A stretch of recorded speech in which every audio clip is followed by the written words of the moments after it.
Kalau Bapak berdosa sama saya, Pak, satu aja Bapak tempati bertobat. Datang saya. Kalau Bapak berdosa sama saya, Pak, satu aja Bapak tempati bertobat. Datang saya maafkan, selesai persoalan. Tapi kalau Bapak menjadi pejabat, maka bukan cuma saya yang Bapak datangi semua pembayar pajak yang ada di Indonesia. Biasa saya lihat kalau ada pejabat korup, janji bohong, ketawa-ketawa, nyengir-nyengir, saya bilang, tunggu sakaratil mautmu. Tunggu, kau mau kemana? Kau pasti ketemu sakaratil maut. Dan ketika tiba saatnya, kalau dosa kepada Allah, Pak, gampang tobatnya. Saya kalau lihat pejabat yang nakal, bajingan, mengkhianat, saya bilang, kau bikin lah yang kau bikin. Kan Jibril kan pernah bernasihat sama Nabi, Muhammad, lakukan apa yang kamu lakukan, tapi ingat pasti kau mati. Mau kemana? Nggak, saya lihat itu pejabat, bikin saja, kau kemana, pasti kau mati. Itu aja harapan kita, Pak, didoakan dia cepat mati. Tidak usah kita ribut-ribut. Kau mau kemana, Pak? Bapak dosa sama saya, dosa kepada Allah gampang. Andai saja boleh kau memilih dosa kepada Allah dengan dosa kepada tetanggamu, dosa kepada rakyatmu, lebih kau dosa kepada Allah. Kenapa? Dosa kepada Allah gampang tobatnya, dosa kepada manusia susah tobatnya. Dosa kepada Allah, menyesal, mengakui, tidak ulang, ganti dengan kebaikan, selesai urusannya. Tapi kalau sama manusia, Bapak harus datang minta maaf sama yang Bapak pernah sakiti. Jadi bupati pengkhianat, seandainya dilihat itu, Pak, tanggung jawabnya sebagai pemimpin, tidak ada orang mau ikut pilkada, Pak. Susahnya jadi pemimpin, Pak. Di satu kabupaten ada yang menjual khamar dan orang pejabat tahu, maka semua dosa-dosa di situ dia tanggung itu pejabat. Kalau dosa kepada Allah gampang, tapi kalau dosa kepada manusia, Bapak harus datang kepada seluruh rakyat minta maaf. Bukan cuma itu, kalau berkaitan dengan uang negara yang kau salah gunakan, kembalikan itu uang. Selama uang hasil jarahan itu kau ambil, selama itu tobatmu tidak diterima Allah.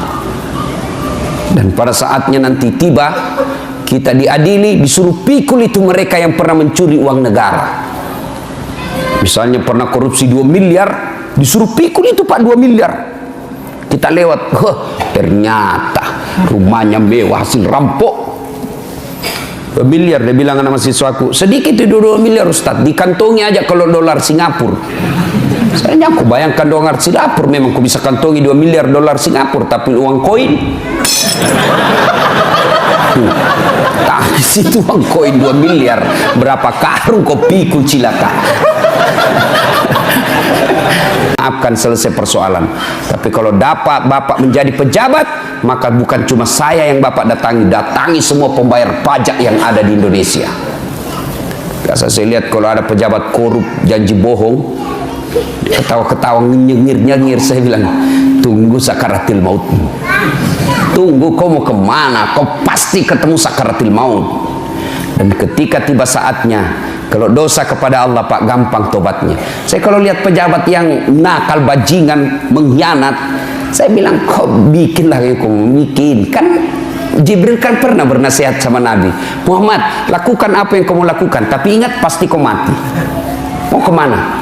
Nggak, saya lihat itu pejabat, bikin saja, kau kemana, pasti kau mati. Itu aja harapan kita, Pak, didoakan dia cepat mati. Tidak usah kita ribut-ribut. Kau mau kemana, Pak? Bapak dosa sama saya, dosa kepada Allah gampang. Andai saja boleh kau memilih dosa kepada Allah dengan dosa kepada tetanggamu, dosa kepada rakyatmu, lebih kau dosa kepada Allah. Kenapa? Dosa kepada Allah gampang tobatnya, dosa kepada manusia susah tobatnya. Dosa kepada Allah, menyesal, mengakui, tidak ulang, ganti dengan kebaikan, selesai urusannya. Tapi kalau sama manusia, Bapak harus datang minta maaf sama yang Bapak pernah sakiti.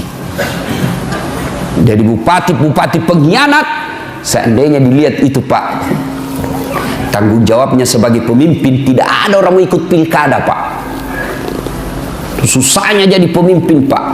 Di satu kabupaten ada yang menjual khamar dan orang pejabat tahu, maka semua dosa-dosa di situ dia tanggung itu pejabat. Kalau dosa kepada Allah gampang, tapi kalau dosa kepada manusia, Bapak harus datang kepada seluruh rakyat minta maaf. Bukan cuma itu, kalau berkaitan dengan uang negara yang kau salah gunakan, kembalikan itu uang.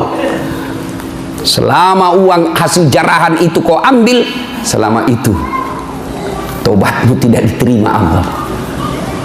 Dan pada saatnya nanti tiba, kita diadili, disuruh pikul itu mereka yang pernah mencuri uang negara.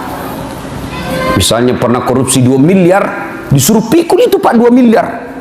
Kita lewat, ternyata rumahnya mewah hasil rampok. 2 miliar, dia bilang sama siswaku, sedikit itu 2 miliar Ustaz, dikantongi aja kalau dolar Singapura.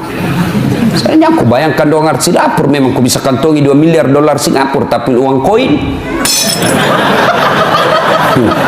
Tapi situ uang koin 2 miliar, berapa karung kau pikul cilaka.